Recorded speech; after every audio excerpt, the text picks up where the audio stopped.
All right, Sam, All right. greatest moderator in the AI world. You want to kick us off? We'll see about that. We haven't even established a name for the podcast yet, but I'm sure it will emerge organically. Send prompts, not nudes. I just want to AI some shit. I had AI create a very rough outline. We can skip over any of these that we'd like, but there's some basics, starting with some cold, open, quick intros. Who would like to start? Tell us who you are and what you do. And one personal fact or funny story that has nothing to do with work. Randy, I'm nominating you. Have we started? We're live. I suppose we are. Said kick it off. So, my name is Randy Larriere. Up until yesterday, I was director of data and analytics consulting over at Optiv, and has spent the last too many years in consulting, and before that working in data analytics and product management in and around the financial services space primarily, but also more recently in cybersecurity. I've been messing around with natural language processing, machine learning, and AI for the last decade, and been saying for a while that this is going to be a big deal. And thankfully, 2 years ago, ChatGPT proved me right. And so now it's been a lot of fun to talk to people around the country about what it is and what it does. And in that process, I stumbled upon these fine gentlemen and had the opportunity to get engaged with a company we now call Naible.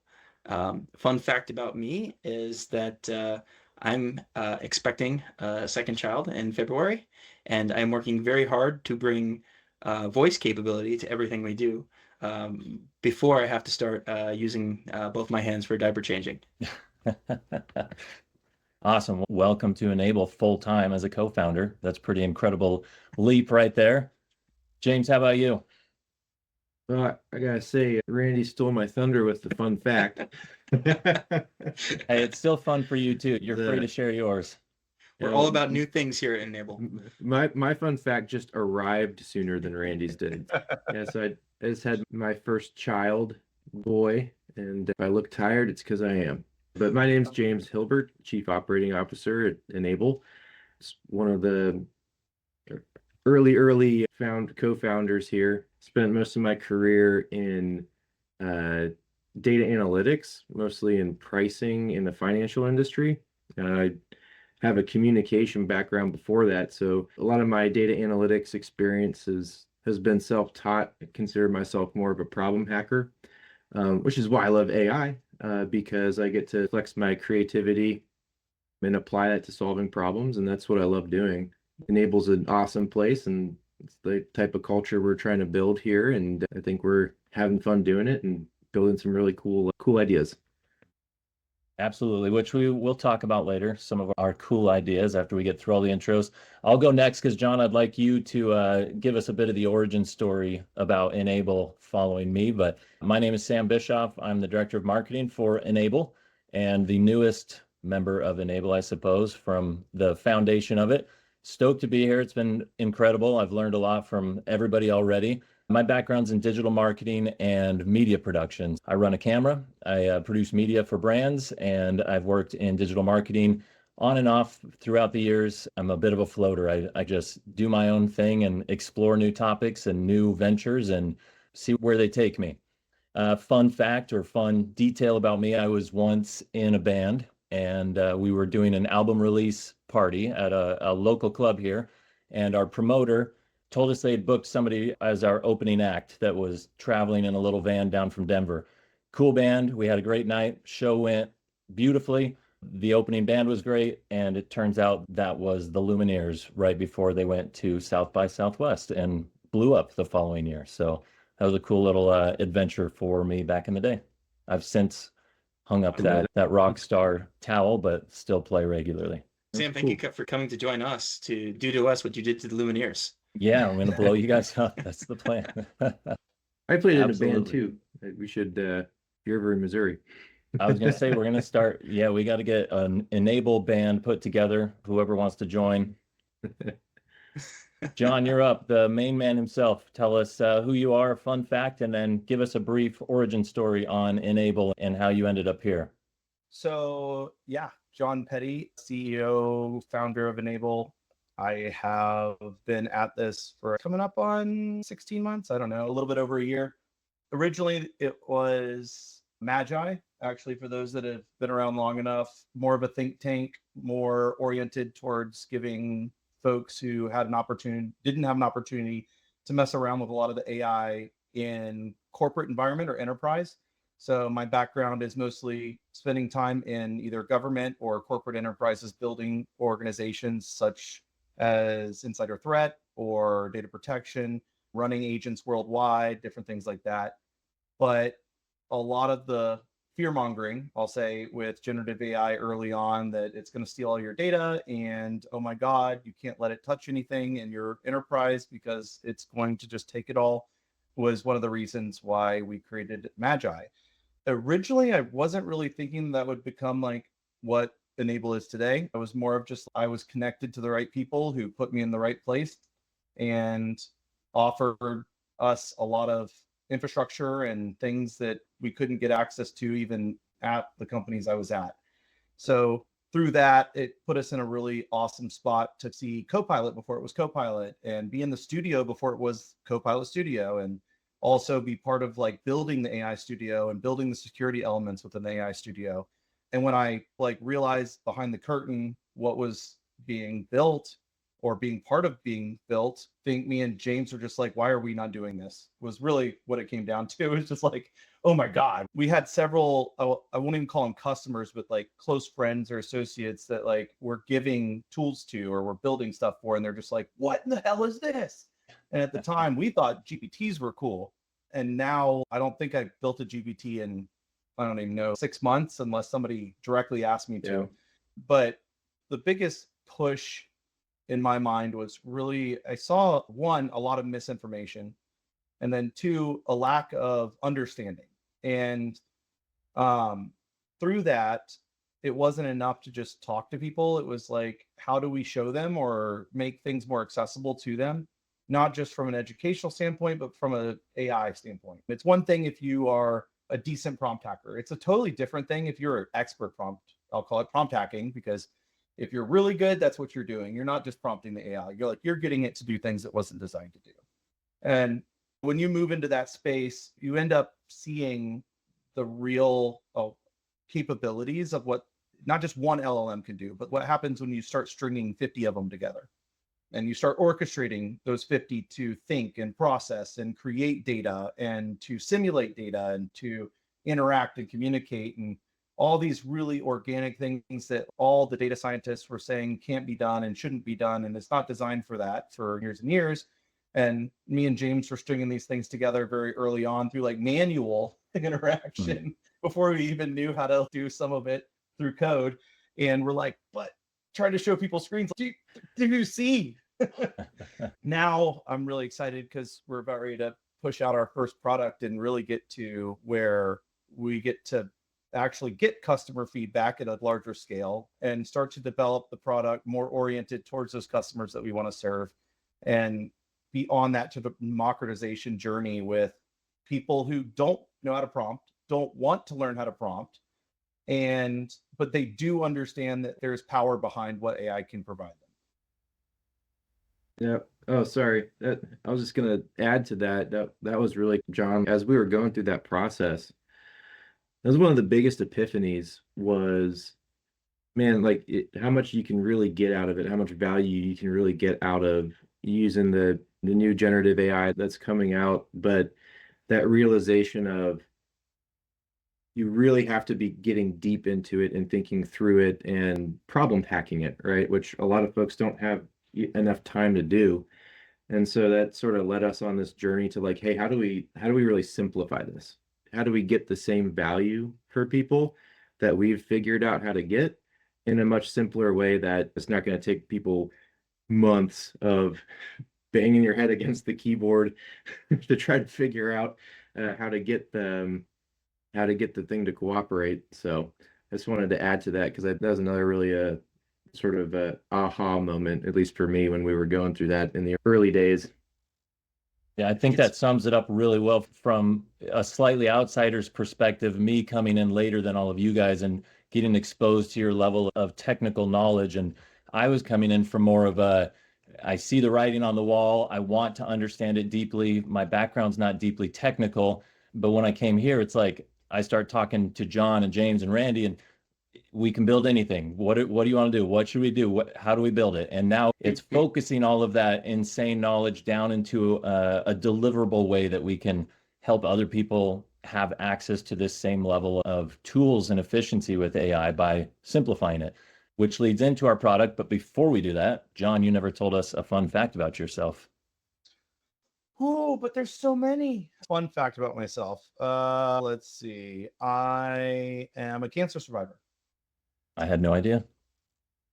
So yeah, 3 different types of cancer all at the same time, and 3 surgeries and 3 different types of chemo over 3 months. Lots of 3s. It was a rough ride. I will put it that way. Stage 4, several major organs and all sorts of fun stuff. And that was after my deployment to Afghanistan. I don't know which part of that's supposed to be fun, but it's definitely insightful to learn. I thought he was going to talk about his bourbon collection. Oh, man. We're happy you're still here. I was going to say, just scoot over. Bourbon. No, I don't know. There's a racing rig next to me. There's bourbon, big speakers in the other room. There's big speakers in this room too. I don't know. There's a couple fun facts. John does all the things. From my observations so far, he dabbles in all of the things. It's like, go ahead, James. I was gonna say it's like going to Candyland whenever I visit. You mentioned that we're getting ready to launch our very first product. In fact, as we speak, we are opening up our alpha early adopters phase and filling about 50 seats for early testers. Randy, do you want to share a little bit about the future of this product, how we envision it, some of the technical capabilities? Give us an overview there.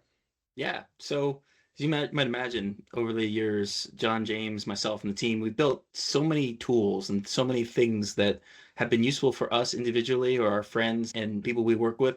As we think about bringing products to market, it's amazing it's hard to think of things you can't do with AI if you put the right solutions together. So what we're focusing on in launching a product is really start to show that vision, show some of the reimagining of how you do creative work.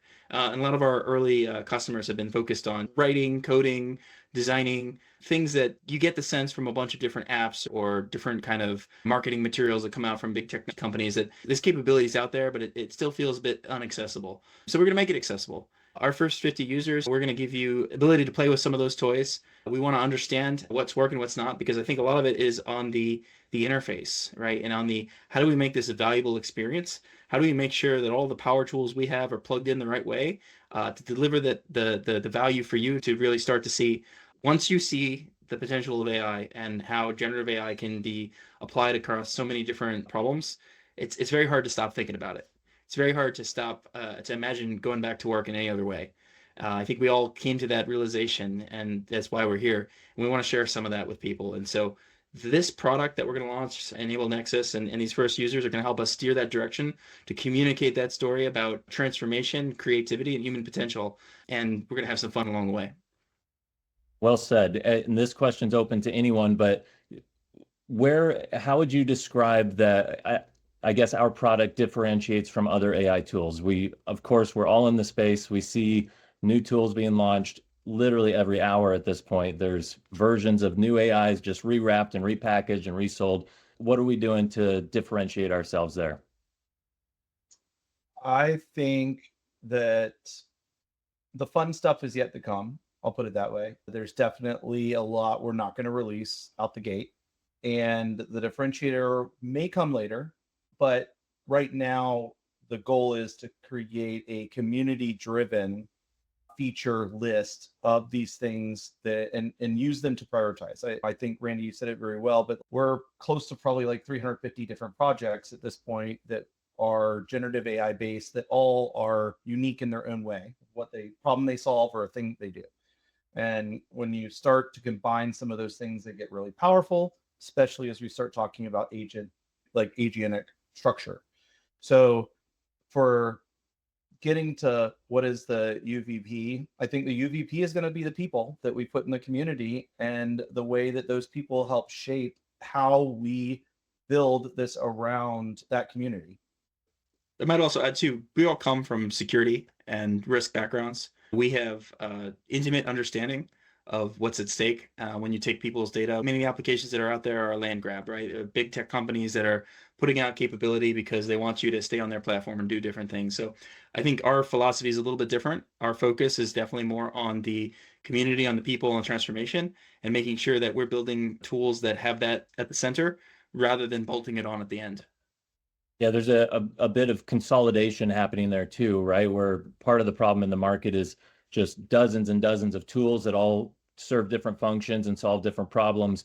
And we're bringing some of those together, at least the basics, to help people and then teach them along the way. I think community is a word that you guys are probably sick of hearing me say, but in general, we all identify that hole in the market where we're in this every single day, and it's easy for us to understand where it's moving and where it's going. But you step outside of this little bubble of ours and start talking to your neighbor or your average person, and you quickly realize that there's still just a massive gap in education and understanding that we're hoping to close.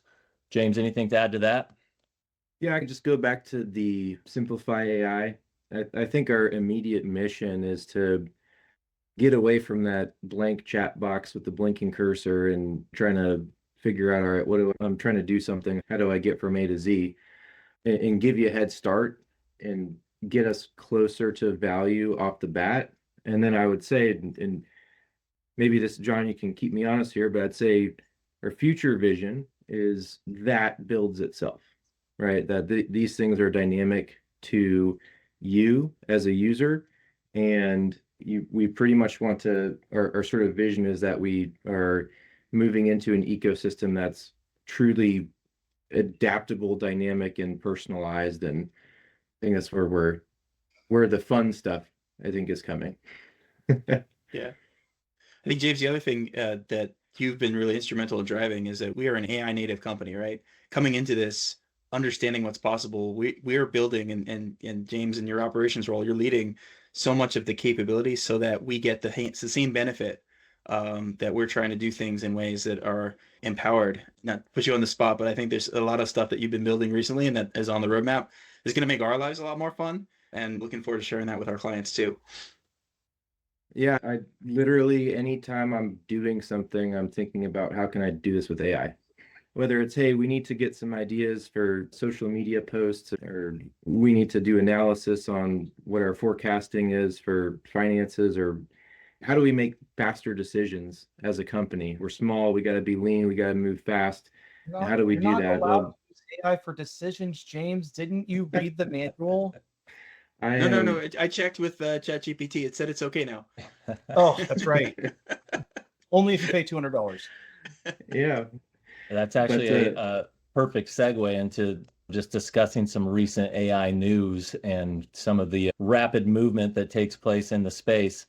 Have you guys jumped into the new O1 launch? Any preliminary thoughts there? And what are you finding from your early testing? I'm always playing around with the new models because I love it. But my initial feeling, super powerful. I definitely love the pro mode. Definitely love the ability to upload documents and not have to do a copy paste out, which in my opinion should have been native. I just can't believe that wasn't, but whatever. But scary good just as much as it is scary bad. It is very polarizing, I will say, as far as its functionality and security. Super powerful if you prompt it correctly. If you prompt it poorly, or if you want to prompt it poorly on purpose, can get you some very interesting results. The chain of thought concept that it's a closed model. We don't know 100% what they're doing over there, but what we suspect they're doing, we've been doing something similar for a while. But the problem is it's not transparent. We don't actually know what the chain of thought is. Even when you see what O1 does, it's a summary. Sometimes there's weird stuff in there too. That what is it really thinking? And I expect businesses are going to want to know exactly what that chain of thought is, and also prevent certain kinds of thoughts, certain kinds of things, a much more granular control than is currently available from them. So that has been fun to see the real full version come out, but it hasn't changed the user dynamic, which I think is a problem for them. And I'm going to call it now. I think Anthropic is catching up and may significantly overtake them if they don't, change some things there. Yeah, I didn't actually get to look at GPT Pro yet, mainly because I'd rather spend $200 on diapers that I need. I don't really have hands-on experience with that one, but I don't think I'd really add much to what John and Randy were opining on as far as the capability. It seems like it's been juiced up a little bit, but to John's point, could be You know, good, could be bad. and to I from will say most the of the main difference. Oh, sorry. I was just going to agree that the most of the sentiment I've seen online that for your average person, O1 is just not going to be applicable. It's not necessary. You can get everything you need out of, the 4.0. It's at least now, okay, they're going to disagree here in a minute, but largely geared towards research and some of the sciences and things that I think it will be the most impactful on. That's, I think, where it shines. John, what was the head shake? It's Or I very, guess a better question, how could an average person leverage That's a O1? good question. yeah, that's a good question. So it is very different. I do want to clarify, it's very different. The biggest thing that like someone's going to notice between, we'll just use O1 mini and a 4.0 mini or a 4.0, is going to be context window and how much content they can generate out of a minimal interaction. So the big difference in like your O1 Pro versus just regular O1 is really just time and thought. How much accuracy are you going to get out of that interaction? Meaning, in an instance where 4.0 is single shot, for lack of a better term, you're going to interact, API call, information. History will be in that if there is history. If there is none, it's just going back and forth. But the reality is, your history is nothing more than that same API call. They're just adding your new chat to it. Whereas when you're sending an interaction to O1, it's thinking, right? It's essentially chain of thought process. And that structure that it's using is a defined structure of thought process. In what you're getting out of Pro is that thought process that occurs is going through iterations. It's not just going through it once, but it's like going through, like, for lack of a better term, an audit function or a layered thought process where it may go through it one time and then it's gonna go through and review that and challenge those assumptions and then double check, what did I get wrong? What coding language did I get this colon right? And the accurate, what I found at least from the Pro to like regular, if you're coding, significant difference in small nuances in coding language. Not enough that I would say it's worth $200 a month, just to be straight up. Like between O1 and O1 Pro, the coding language is not going to really be like, oh my God, this is revolutionary. For me personally, it's being able to hit this all day, every day in 5 different windows simultaneously, because my daily usage is in the hundreds of millions of tokens per day. And it costs a lot of money when you hit AI that hard. So for $200, I'm by far getting my value out of my usage. For those that are not hammering it constantly, your regular O1 and O1 mini are probably going to be more than what you need. If you're coding, it's going to be a significant upgrade. Where I would look at it is for your 4.0, if you're doing back and forth interaction, where you're more, I'll call it conversational interaction, your 4.0 is going to be your best bet. But if you're looking to go from, hey, 4.0, I need you to write me a book or a policy or a long document or structure this and review this entire legal document, your 4.0 is just not going to cut it. And you'll notice the discrepancy very quickly when you do that with the O1 and O1 mini, where there's sections of the document. And those sections of the document are different and have different like influence on the overall document. And those nuances are lost in a chatbot version versus something that has the ability to break those into different thought patterns. One of my favorite tricks with Anthropic Claude over the summer was just to continually ask it to make the response better. And you do that 3 or 4 times, and it would build artifacts, and I'd build little like games or whatever with the artifact thing and just make it better. And it works. So at a very crude level, O1 is just doing that for you, right? It's looping through. Yeah. That's the best. It's being a little bit more, there's probably more to it than that, but it is essentially saving you that loop. And it's doing some things about thinking about what the right reprompt is going to be to get it to be better, make it more accurate, make it more, and that's what you're seeing in that stream of thought. It is definitely, there are definitely use cases for it. I use it a lot for code.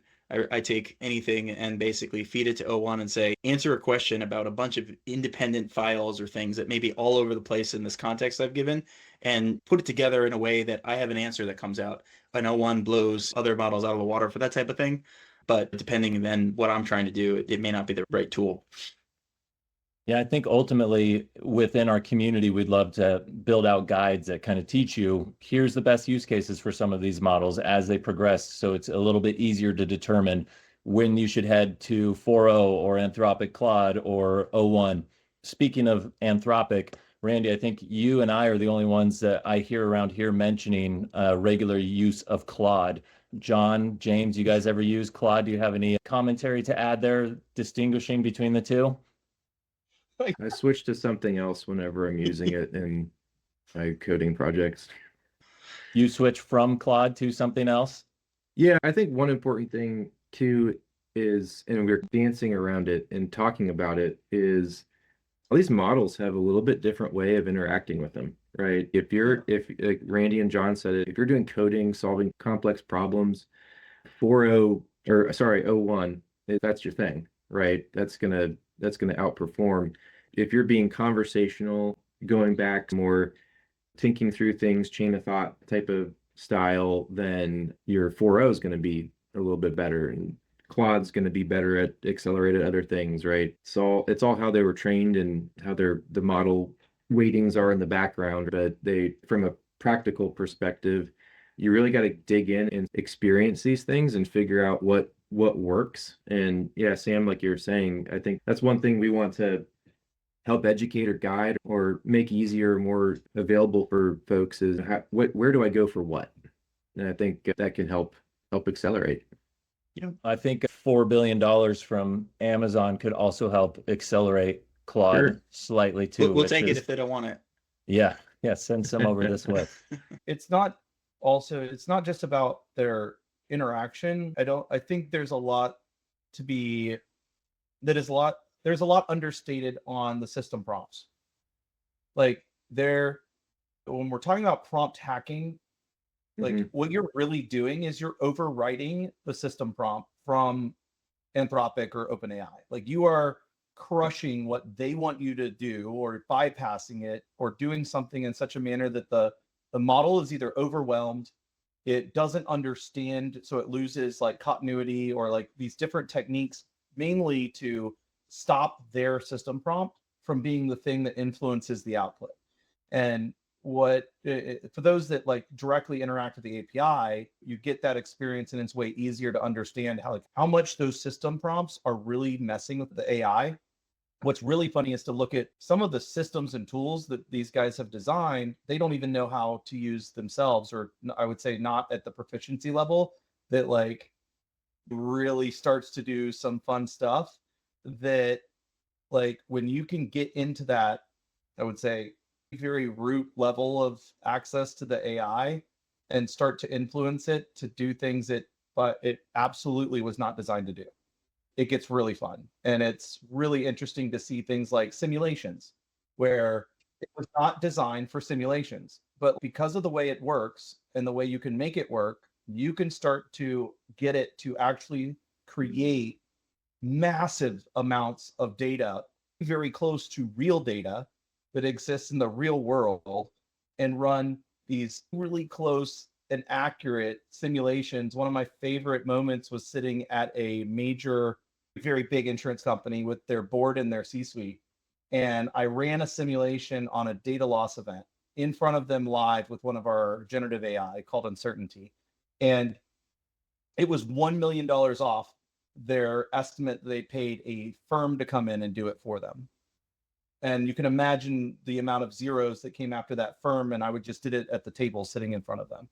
So it's like the type of accessibility and democratization of not just stuff like that, but like consulting in general, the accessibility of information, like for every person that's out there, like fear mongering about AI giving you bad information. My favorite moment, actually, I'll let James tell this story because it was hilarious. Do you remember at FSISAC, James? Brandon and when I was trying to explain what happens with hallucinations. I can't recall. Sorry. You're running on a little about a sleep. So John is hallucinating? Yeah, me hallucinating. So we were doing a demo of one of the AI we had created at FSISAC and talking through it. And I actually, oh no, it wasn't Uncertainty, it was Atlas. So we're doing, essentially Atlas does cyber war game simulations.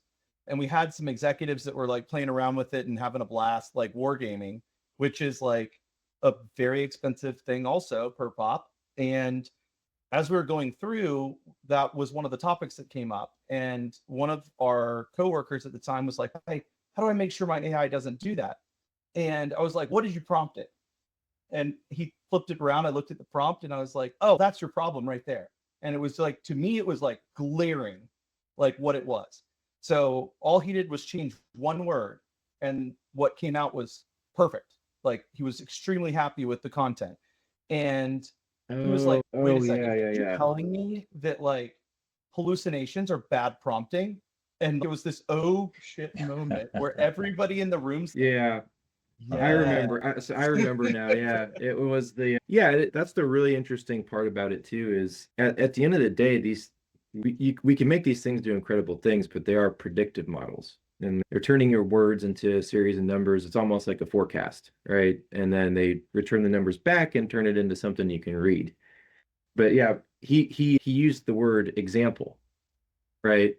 And so it was like, oh, example, and it made a semantic connection to, okay, I'm gonna make something up that is an example of this, right? And it was completely different from what the user's intent was. And then so we were like, that's not a hallucination. You're hallucinating, right? You need to use more precise language. But yeah, actually, that's what the precise language comment is actually really fun, because James is very detail oriented on this, and I am not. I am the whack all the moles with one giant hammer all at once approach. Your nickname is brute force. 200 million tokens a day, whatever. But that's really important when you get into like prompt hacking, especially where like the nuance in like two parentheses or a bracket or a colon can make the difference in getting the exact output or thing that you want out of the AI. Yeah. The way I like to explain it, and I came up with this a while ago, I still like going back to it, which is it's like giving somebody directions out of your neighborhood. You could tell them to take a left and a right, then a right, then a left and a right. Or you could say, go down the street, right? You'll get to a stop sign, take a right at the house with the ugly yellow door. And the precision of the language matters immensely. And when we're building more sophisticated solutions, the attention to detail that goes into how the AI is then formulating the solution really matters, And it can be a huge night and day difference between getting something that's valuable as an output or getting something that's just like, I don't know, seems close or completely wrong. I think so much of that is just gained through experience playing with these language models too. A lot of people ask, I'm sure you guys have all had the question, like, where do I start? How do I start using AI? And my suggestion is always just pick one. Doesn't matter if it's Claude or ChatGPT, and just start talking to it and getting a feel for how it responds, how it answers questions. Test it against your own knowledge of the things are accurate, and find out when it's hallucinating, and then find how you can extract or prompt it to give you the right answers that are correct. That's education and course work that we'll build into our community as well, teaching prompting and optimizing prompting. But in the meantime, just start playing with the tools, get used to them, because they're not going anywhere. Funny, Nicole is sitting in the other office. She pinged me over here because she's eavesdropping, and I want to make a bit out of it where she just pings in from time to time with her commentary. But, she said, Bezos said it best, there's nothing that won't be touched or improved by AI. So in my mind, at least, avoiding the topic altogether is a little bit of just sticking your head in the sand. And I think everybody would benefit by just jumping in there and starting to play around and familiarizing themselves with the tools. Randy, we never got to hear from you on your thoughts on Claude compared to other models. And it sounds like you use Claude a little bit more frequently than the other two Claude haters here. I want to hear what that's all John about. And James and amount of things I use. So I'm definitely touching a lot of the different models. Claude has been really, over the last 6 months, Anthropic has built a much better Claude, like top of the line 3.5 model. And a lot of the ecosystem that when you use the web app or the desktop app, they're thinking deeply about, they introduced artifacts first, right? Which is this little coder that will happen in line with, while you're prompting, you also get like a document created or a little piece of code that executes. And that's so useful if you're just thinking through an idea or you want to try something out, to just be able to jump right into that, especially if you don't have all the infrastructure and fun toys that we do. So I really like that from Claude, and OpenAI has started to reproduce some of those things, and it's an arms race, right? We're all winning because they're competing. The other thing that Anthropic has done, which is nice, is they publish their system prompts so that we can see what they're putting into them. And some of the research that they're doing around the controllability of these models, they're coming across, they're all for-profit companies at this point, right? But they're coming across as a little bit more transparent, a little bit more focused on giving back to the community, right? Coming from the machine learning and data science space, it's helpful to see some of the things that they're doing. Another thing I really like, they have think of like a lobotomy of the model, that they're trying to understand how these models work and think. And they basically came up with a technique that was able to lobotomize their own model, where you can flip a switch and get the model to believe and act in certain ways. So they had a demo out for about 24, 48 hours where Claude thought it was the Golden Gate Bridge. And it was funny, but you could ask it anything and it would always come back to, it's the Golden Gate Bridge. I think that's pretty cool. It's fun, right? The space is so fun right now. There's so many cool things happening. The dog hack, the prompt hack. What's that? Like, did you ever see that? The prompt hack for the dog? Which one was that on? Yeah, so for OpenAI, there was a prompt hack where essentially you could convince it you could prompt hack it to be a dog. And once you did that, nobody could do anything with it. Like the whole chat continuity was broken, and no matter who interacted with it or how, it just barked. So the security team did that. They found I don't know if it's the same thing or different, but there's a video out there of, they found somebody using the model for nefarious things, and they actually manipulated their experience so that it would, like, I forget, it would like bark at them or tweet it, like it became stupid. And then the hackers would actually post on forums. So they found out who they were, because these idiots were like, hey, why is OpenAI only barking at me? It was really funny. But the Anthropic thing and the techniques behind it, obviously we can make models talk like the Golden Gate Bridge. That's fun. But the point is, controllability and transparency into these models is still wide open science and may or may not be solved. But I've appreciated what they've contributed to the community on that, while also having a really great model and also having a really good user interface on their app. But Gemini's got some redeeming qualities too, a very large context that at much cheaper than alternatives.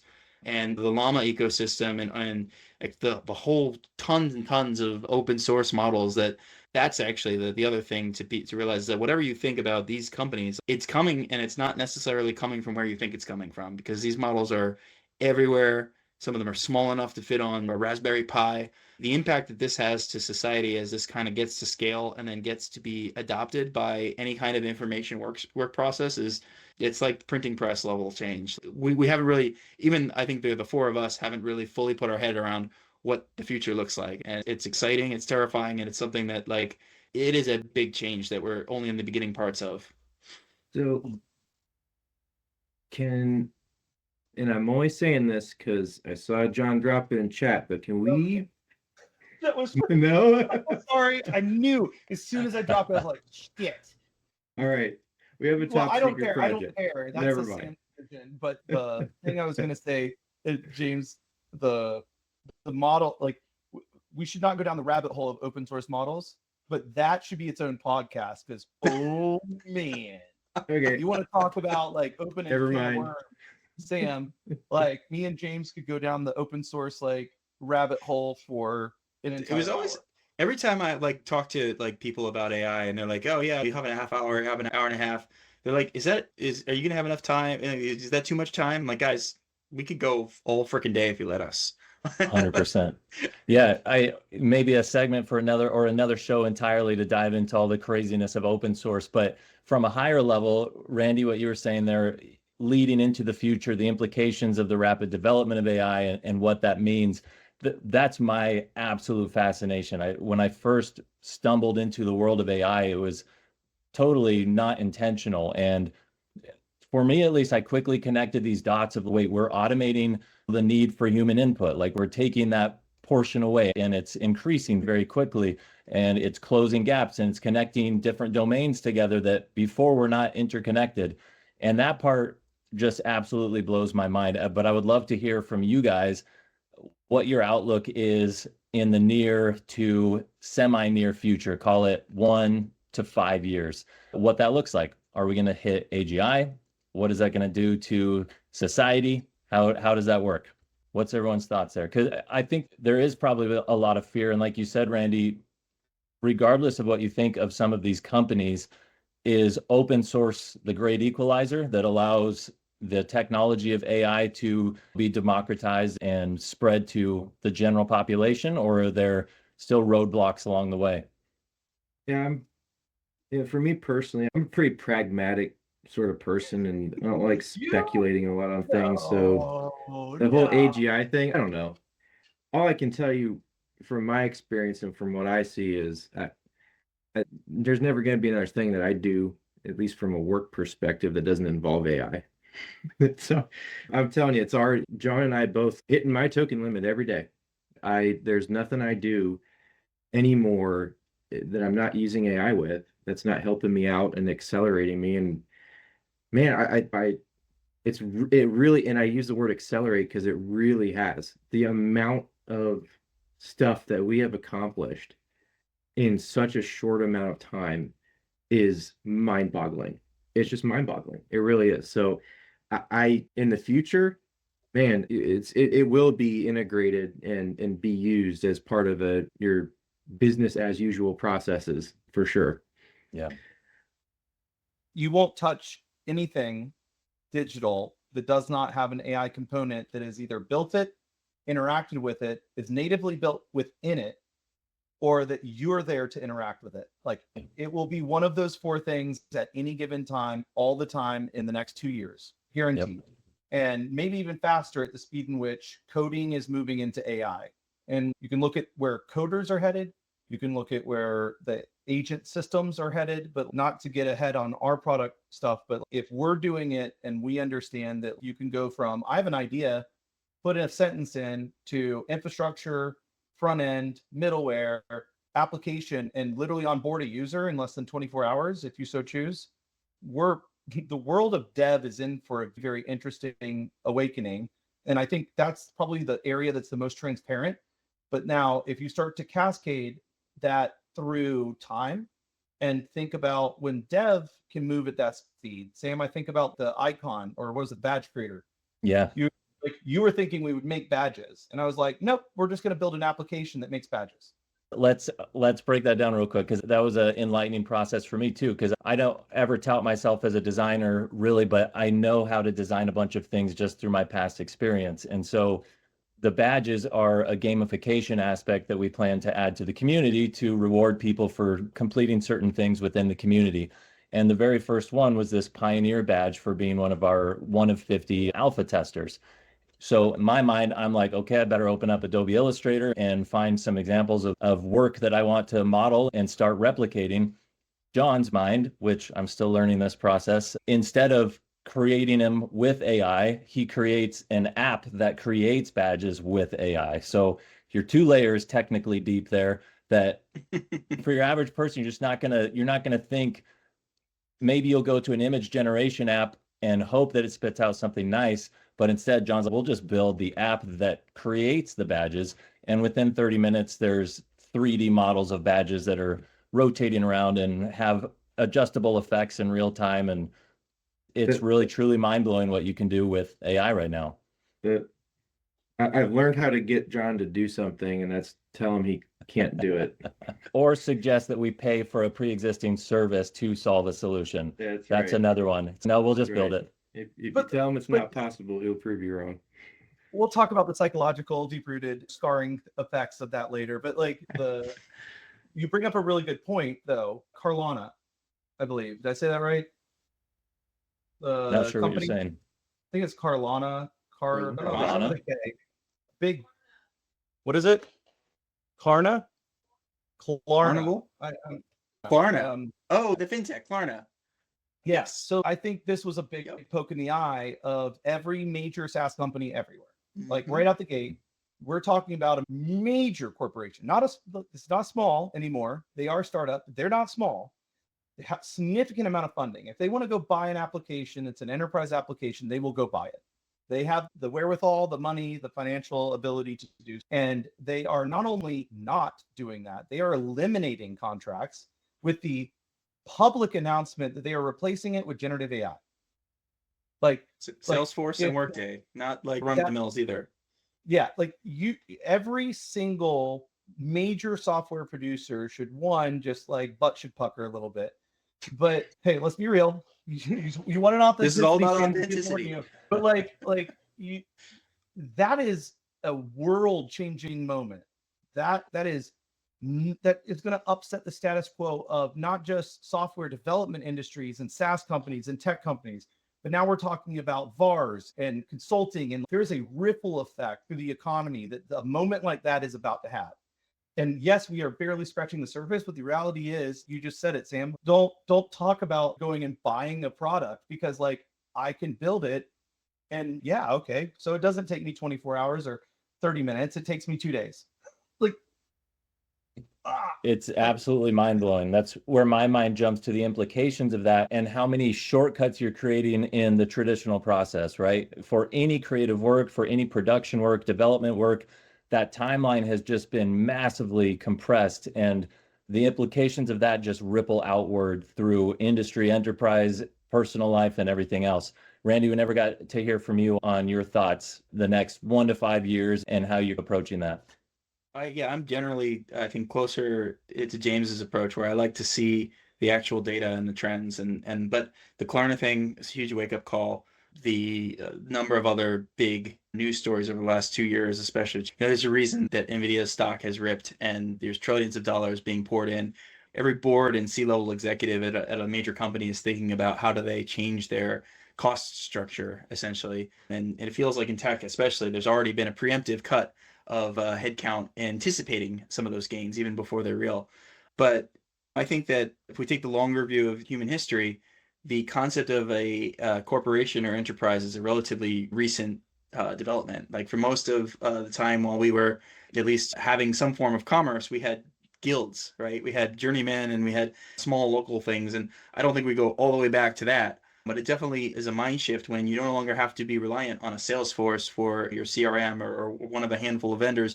You can just have the CRM for people in my neighborhood, or the CRM for the alumni of my school. And the ability to truly customize and personalize software makes it just like anything else that we have that can be still created with skill, still have a focus on interface and experience, but not be so tied up on a limited, relative to human population, a relatively small number of people know how to write code and make these things happen, and have had a monopoly on kind of the value that gets captured. I don't know if we get there in a year or two, or there's a lot of inertia, right? And there's a lot of, the world is very big, so there's different pockets, we'll be at different places. But I do think we're moving to a place where, on the one hand, AI is going to reduce a lot of need for headcount.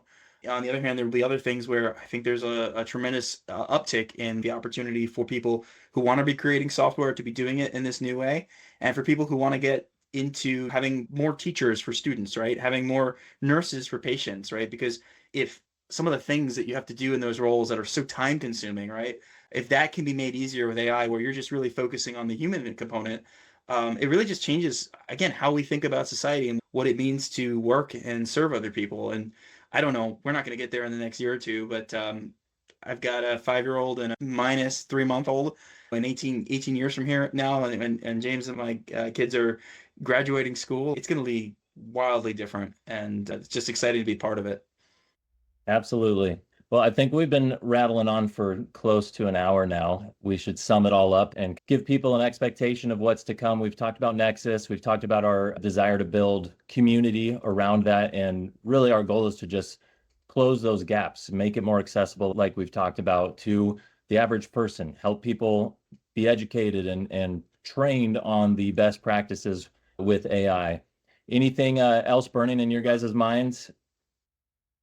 I just can't wait to get folks' feedback. And I think we were saying before, we really want to, we've got a path, we've got a vision, but we also realize that we want to create value for people. And that's what I care about. That's what we care about, is at the end of the day, we're delivering value to people, and we want feedback and continue building and meeting that mark, meeting that standard that's going to help folks out. I think that's one of the things that the AI is going to usher in a sense. I think you can already see it happening, is this overall age of transparency where, people just have another level of access to information that started, like you said, Randy, with the printing press, and then again, the internet. And we saw how the internet democratized information and made e-commerce accessible to parts of the world that had never been able to touch it. I think AI takes it to that next level, which hopefully forces corporations and organizations to build in the public with that transparency. Those two words, which we probably shouldn't call TNA, we'll just call it transparency and authenticity, said out loud. Those are our sticking points. That's what we want to build around. So we're excited to have everybody on board. We're going to be doing a lot. You should call it the other one. You should just own it. Just own it, TNA. Yeah, just rebrand it. TNA. TNA, put it on a hat. Yeah, exactly. Oh my God. It can't be as bad as James's marketing suggestion this morning. Remind us. Let's get it on record. He's probably like, actually, I don't care. Battle babies. What's the context there? I don't think. Cut. And cut. That's episode 1 wrap. Episode 1, Battle Babies. Battle Babies is episode 2. Stay tuned. Yeah, so subscribe. Well, thanks, guys. This was awesome. Stay tuned. Be sure to click the follow buttons wherever they are, wherever you'll find them. And we're going to be doing a lot more of these. We're going to try and stick to, at a minimum, a 1-2 week schedule. We'll bring in some of the other members of the company and some guests from time to time that have a massive amount of insight into this entire space. Like I said in the beginning, I've never just rubbed shoulders with as many intelligent people that are just so on it, from both the technical, philosophical. They've got their finger on the pulse, and it's really exciting to be a part of. So we're excited to bring you guys along with us. Send prompts, not nudes.